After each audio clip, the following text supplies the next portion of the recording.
Channel को स्वागतम। आपण मैंने बहुत भलरे थे, मुझे भलरे अच्छी। आपण मैंने शेष पर्यंत वीडियो टी शुणु। बाबा पवित्र निश्रुत हितवाणी। एक रहा मानव सेवा ही माधव सेवा। दुई रे हूँ आपण कर्तव्य संपादन पाई निजको समर्पित कर। वृथा गप आलापर निजर बा अन्य मानकर समय नष्ट कर नहीं। तीन रे परोपकार लंदन शरीरम। चार यही पवित्र भारत देश रे जन्म ग्रहण करी तमे जड़े प्रकृत भारतीय भाव में जीवन यापन करने उचित। तुमर हृदय मधुरतार परिपूर्ण होगा आवश्यक। तमे जदि भारत सूर्य संतान होगा आशा कर लक्ष्य रखि था तेबे तेमे त्यागी जीवन यापन करने उचित। आवश्यक पड़े तमें क्षुधार्थी को खाद्य देवा सकाशे तुमर भोजन मध्य त्याग करने को प्रस्तुत होगा उचित। साई बाबा कहते पृथ्वी निजर माताठू बड़ी बड़ देवता आउ केही नाहंती। सर्वप्रथमे तुम्हें तुम मातांकर प्रेम अर्जन करने को प्रयास करने उचित। मातांकर हृदय अति कोमल, अतएव एपरि कौन कार्य कर ना जहाँ तुमर पिता माता मनरे आघात हेब। पिता माता और महत जीवन यापन कले से पिला माने मध्य उत्तम महत हेबे। माता पिता संस्कारी होई संतान मान को संस्कार करने आवश्यक। साई बाबा एठार आलोचना कर छात्र छात्री माने मोर प्राण मोर संपत्ति मोर भविष्यत सुवर्ण सुजोगर निर्माता। साई बाबा कहते जे कही हुंतु ना कहीं निज कर्मफल को वर्ती जाई पारिब नाही।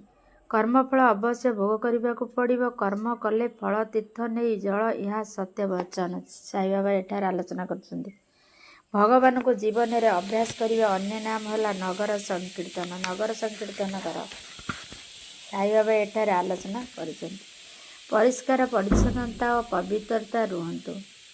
जीवन भोग निमित्त उद्दिष्ट नुहे, तेणु देह धन आशा छाड़ी सद्गुरु साईनाथक शरणापन्न होगा उचित।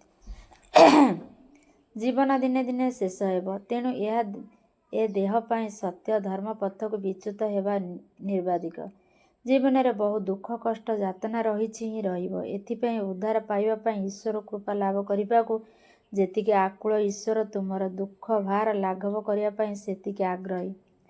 कर्म द्वारा वंश द्वारा किंबा धन द्वारा अमरत्व मिले नहीं, त्याग द्वारा ही यह केवल लाभ करा जाए। सत्संग तुमको ईश्वर आड़ को घिनी जाए, मात्र कुसंग तुमको वर्धमाक्त गाତରେ पड़ा को कहे। गायत्री गोटे गोटे अक्षर तेज स्वरूप एवं आत्मशुद्धि पाई एपरी उपासना करने उचित।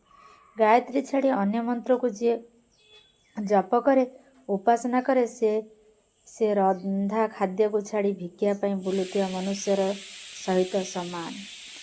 भगवान को प्रार्थना कर, अति विकल भाव में डाक, से निश्चय तुमर डाक शुणवे। निज को अर्पण कर देख और तुमको निश्चय ग्रहण करे।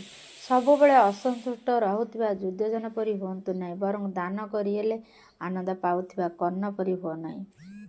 पिलाटे जन्म हेबा फळे जेपरी निज माँ को चिन्हिबा को सक्षम होइଥାଏ, सेहीपरि प्रत्येक व्यक्ति निजर मातृभूमि यार इतिहास संस्कृति की जानिबा उचित। मातृभूमि होउछि तार जन्मभूमि जन्मस्थान। देशर संस्कृति जानिया पाई मातृभूमि सहित साई बाबा एठार आलोचना करछन्। जीवन भोग निमित्त उद्दिष्ट नुहे, तेणु साई बाबा को धन आशार डाक नहीं, मनर सद्गुरु साईनाथ को शरणापन्न पाई डाक। जीवन दिने ना दिने शेष हेब, तेणु ए देह पाई सत्य धर्म पथ को विच्युत हेब नहीं। साईनाथ कहते दुख भार लाभ करने जेतिके आग्रह अच्छी साई बाबा कहते बोझ भार मुंडाइबा सेतिके आग्रह कर। तमे छवि किंबा पत्थर मूर्ति की ईश्वर रूप में ग्रहण कर, मात्र ईश्वर छवि व पत्थर भाव में देख नहीं। बाबा द्वारिकामयी भक्तों गहण बसी मस्जिद कांथरे गोटे झिटिपिटी टिक टिक टिक टिक शब्द करी एपाख सेपाख हेबार समस्त लक्ष्य कले। भक्तगण बाबा को यार कारण पचारिले।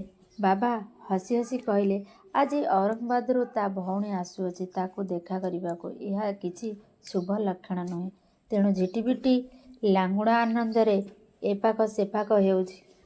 यदि आपन को ये वीडियोटी भल लगिला सब्सक्राइब और लाइक और कमेंट बॉक्स रे जणाइबे।